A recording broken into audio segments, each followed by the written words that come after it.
that process together. And some of the initial core discovery questions that we asked are like, what are your core values? And you guys knew that very clearly. We were like, yes, somebody is convicted by this. Like you said, you hire and hire off of it. But why did you guys want to do a rebrand? Because like it is a process and it can be an emotional journey because people come very emotionally tied to their logo, to the foundation, and you've worked so hard to build it up. But why did you guys want to go through that process at all? Yeah, I really resonated with Marla Hooch, right? She was underestimated for her ability to like show forth because she didn't have maybe the image that needed to support her and her amazing talents. So I really felt like that was the season of life we were in. We were doing really great things. We were building a great reputation.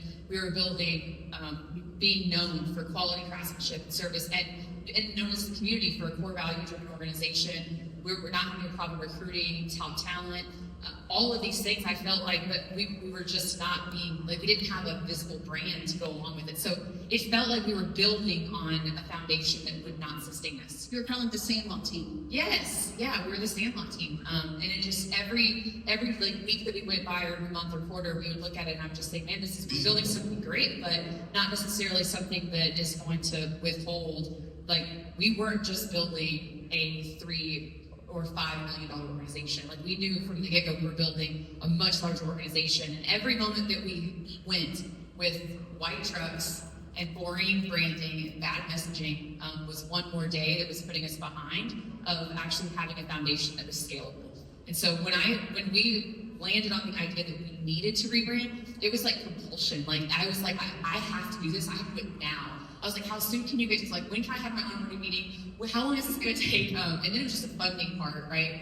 Which that's not, I don't, maybe there's some people in the room that have unlimited amount of funds and they can just pull from any spot. That was not Warren and I. We did not come from, like, we didn't come from a lot of family money or inheritance. This was all bootstrapped funding. So that was the challenge. But I knew so much that was the key to like unlocking our future was a rebrand. I knew that was going to be that was going to be ground zero for us.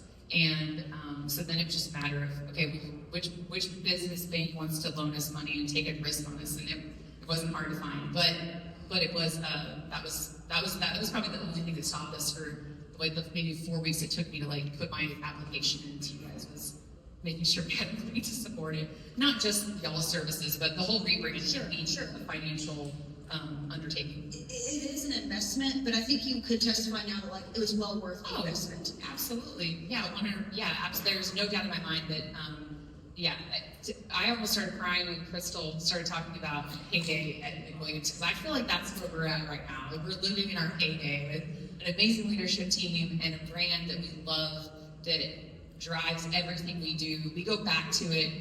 Every initiative that we start, we go back. The first question we ask is, how do we brand it? How is it going to be on brand? And if it's not or it can't be, then we don't do it. But every initiative we do, it's like a home base for us. Well, and it can get kind of addicting. Like once you understand branding and ways that you can apply it to every piece, it's not just the logo. It's, how are we naming this maintenance club program? How are we doing this challenge? What are our offers going to be? It's kind of addictive. Like, ooh, I can brand everything. Set the standard. That's what you expect. You get better results. And so Warren and I were trying to curate our little family and get our kids on board with some family initiatives. We actually took that from our business and implemented it in our home life. So we did put core values up on the wall, and it started becoming a family talk over dinner or over, a family meeting night every Friday before family night. And it was our kids kind of got bought into it, and now they can kind of recite them and know what we're looking for. But as a family, what we stand for. But obviously, like things that we've done real time in our business for core values is we have a champ award winner every month. Because your core values is champ or champs? Champs. So it's character, humility, accountability, mindfulness, precision, and service. See how she knows that just like that? I love it. Yeah, and we highlighted character, core value every single week. If you ask our technicians, they should be able to tell you them by heart, as well as our CSR. We have signage up in every department, and we have a champ award every month. So that's where it's an employee dedicated time, so that you actually put in your teammates when you see them doing living out our core values of our company, you nominate them, and then we look at nominations and then select one, and they just spin a wheel. And that's been, we just started putting that on social media, like the actual winners. We used to do it quarterly, but then we were like, hey, if 4 times a year is good, then 12 times a year is better. So we're doing it monthly now and having a lot of fun with it. That's awesome. And how have you seen, and like you said, like, it was a big compliment to you to say that, but I know that because you have to work so hard at it, and it creates tremendous intentional effort to build your culture. And so, what are some ways of how you are intentional to make sure that it is very evident to your team? What are some practical things that, or maybe didn't come naturally, you've had to grow in working towards that? Yeah, so I would say that there's different things.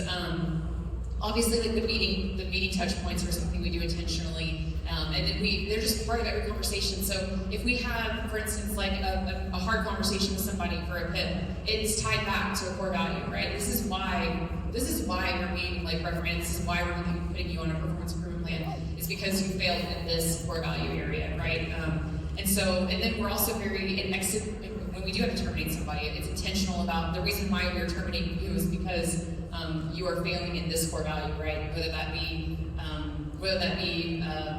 accountability, right? Not taking not taking ownership of their own results, but blaming everything else for why they were having a Just like Laura was talking about. Yes. If you can pass blame on everyone else, you never take that ownership. That's right, yeah. So we try to tie everything back, positive and good. So obviously the employee recognition is the positive part of it, but sometimes it's negative conversations too, and those also need to tie back to our values.